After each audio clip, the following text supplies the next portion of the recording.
tutorial on StereoPhoto Maker.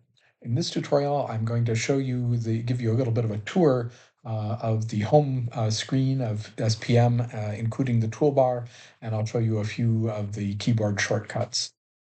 You'll notice there isn't a whole lot in the toolbar until you open an image. The few icons in here do have to do with opening images. This one will open a unified stereo image, which could be an MPO or a side-by-side JPEG, etc. This next one will open separate left and right images if that's the way your images are stored. I'm going to use the first one here to open an image. And here's a stereo image. Um, if I move the cursor to the close to the right edge of the left image, you'll see that the cursor has changed to a right arrow, then it says next. Same thing if I move it over to near the right edge of the right image. And if I click with it showing next, it gets me to the next image in the directory. So it's handy if you want to step through a bunch of images. Similarly, click next again, and it gets you to yet a third image. If I move close to the left edge, you notice it changes from just a regular cursor arrow to a left arrow and prev, which means previous. So if I click on that, it steps backward through the list of images in the current directory. There are also keyboard shortcuts for doing this. If I hit the space bar, it moves ahead one image. And if I hit the backspace key, it moves back one image. There are you can play with the alignment using the arrow keys. If I'm going to sit on the right-hand arrow for a minute, and you see that it's moved the images further apart. If I sit on the left arrow key, it does the opposite, moves them closer together. I can also change the down alignment using the up and down arrows. It's a somewhat tricky. It takes experience to do alignment, to tweak alignment manually that way. So, but if you have that experience, go to town. To get rid of the alignment changes I've made, there is this thing with four arrows pointing to the same point in the toolbar. If I hover over it, it says alignment reset. So I'm going to click on that, and that gets rid of the tweaks to the alignment that I just made. So I can save this image using the floppy disk icon, and that'll save it as a unified image. I have my choice. I can save it as a JPEG.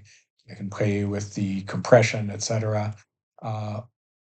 Or I could save it as a number of other formats, but it'll save it as a unified image. I'm going to click cancel. I don't particularly want to save it. You could also save it as separate left and right images using this icon with, it looks like, two floppy disks.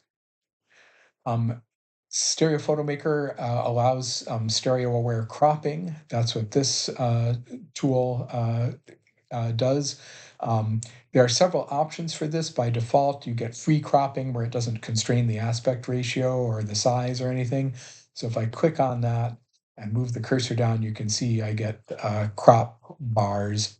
And if I hold the mouse key down, it's fixed the upper left corner of the crop area, and if I can move down to where I want the lower right corner to be, and then release the mouse button, and I now have a four-way arrow which allows me to move that crop area wherever I like, and by again holding down the mouse button and moving things around.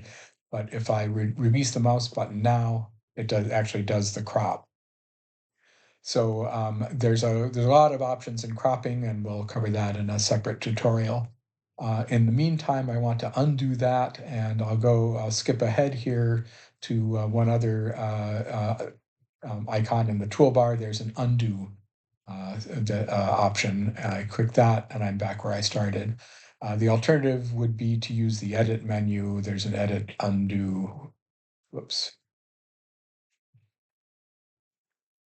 that doesn't light up because right now I've gone back to where I haven't made any changes to the image. So that's the crop button. This button allows you to resize the image. If I click on it, it'll give me some options. I can enter the size I want it. I can keep the aspect ratio or not keep the aspect ratio, or I can keep the aspect ratio and make it a size that requires some black borders to fill in the space that I've specified with these X and Y numbers. And I can resample or not as I like, but we won't mess with that. That's another thing I could cover in a separate tutorial. In addition to the undo that we just saw, there's a redo. So just for grins, let's click that. And we go back to the having done the crop, but I'll get rid of it again by clicking undo. This symbol is indicating that you want to swap the left and right images. If I click on it, it does that. If I click on it again, it swaps back. So if you discover that you've inadvertently reversed the left and right, this is handy. Once you've done this, if you go and then save the image, it will save it with the left and right swapped. So make sure before you save that you have it the left and the right disposed the way you want them. This button shows or hides the navigator. So in order to see what the navigator does, you need to be zoomed in. So we're going to skip ahead here. There's a icon that says 100 on it, which is 100%. So if I click on that, then it shows the left and a small area of the left and right, pixel for pixel, and I'm zoomed. Now it's pretty easy to lose track of where you are in that.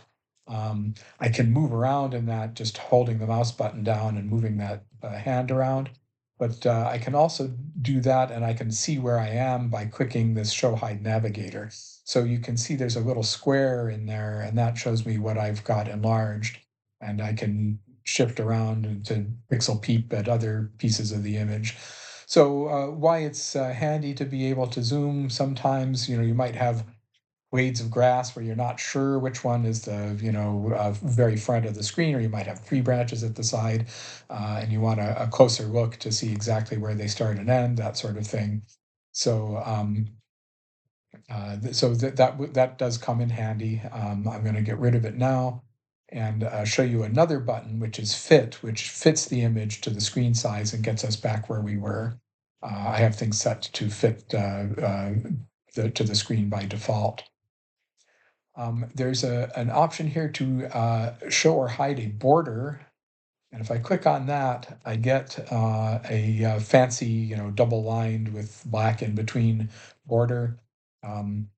There's probably a way to modify what that looks like, but we won't get into that now. So I'll click that again to get rid of that. Um, this icon takes you to full screen. We're kind of already full screen as far as the video is concerned, so I won't mess with that. This one, so it looks like a pyramid with the jaggies next to a pyramid that's smooth, and this allows you to select whether you want to do resampling or not. That is primarily useful for if you're using the mouse key the mouse wheel to scroll in or out. I actually am set up on my laptop to not use the equivalent of the mouse wheel, so it won't do anything for us now. But if you are doing a lot of zooming in and out with the mouse wheel, you want to turn off the resampling because it'll be faster, and we won't have to wait for it to resample each time you zoom a little.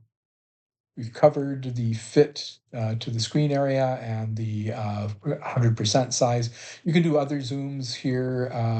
You can go to 75% size. You can go to 50% size, and so it'll change the amount of zoom that you do.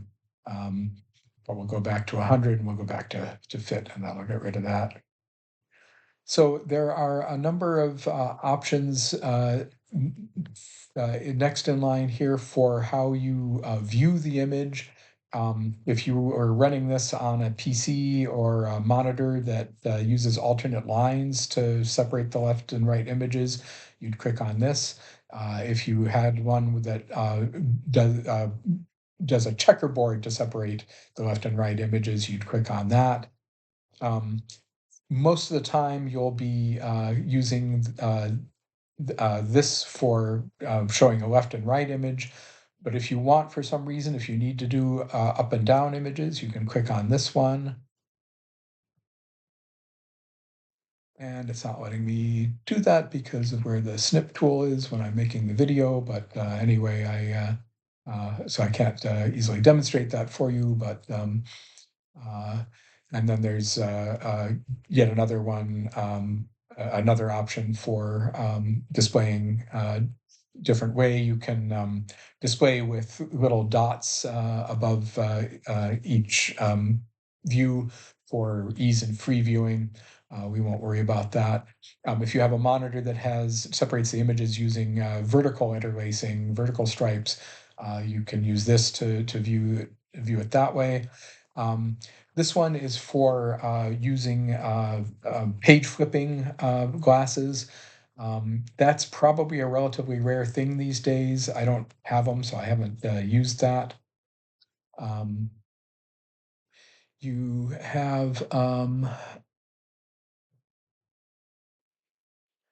that button gets you to the so-called easy adjustment mode, which gives you a black and white anaglyph by default, and you can play with these sliders with the vertical and horizontal alignment. There's a lot you can do with this easy alignment mode, and I won't get into that in this tutorial. Um, you can also poke this button to do auto alignment. By default, you get the built-in auto alignment when you poke that. I happen to have aligned this image previously, so it's got report files that save the alignment information. If I click on yes, it'll go back and align it again. And it gives me a readout of various statistics about the alignment, of which maybe the most interesting is the disparity of the infinity points, which in this case is 1 in 26, which is probably a little more deviation than you would want. And by rule of thumb, you would normally want about 1 in 30. But that's one advantage of the built-in alignment, is it gives you these statistics. Um, so we'll close that. And I can undo that again with the undo button. This is a different alignment mode, sort of a manual alignment mode, where you can specify homologous points, 4 of them within the image, and then it will do a fit on those and do the alignment itself um, using that. That's takes some expertise to do, and you're probably better off using the auto alignment and then fine tweaking it in the easy alignment. There's an auto color adjustment button, and it does something, but I'm not sure which it defaults to adjusting. So normally when you do a color adjustment, you go to adjust and auto color adjustment, and you have your choice of using the right hand images, the reference, and making the left match it, or using the left image and making it match that. I think by default, it seems to be set to do the right, or at any rate, what I have it right now, it seems to use the right hand image as a reference. So this button doesn't allow you to set that stuff up, but it will just do it automatically the last way you did it. So I can undo that. Um, there is a button to easily create a pop-up anaglyph. That could be a whole nother tutorial. It's not something I do a lot, so I won't demonstrate that just now.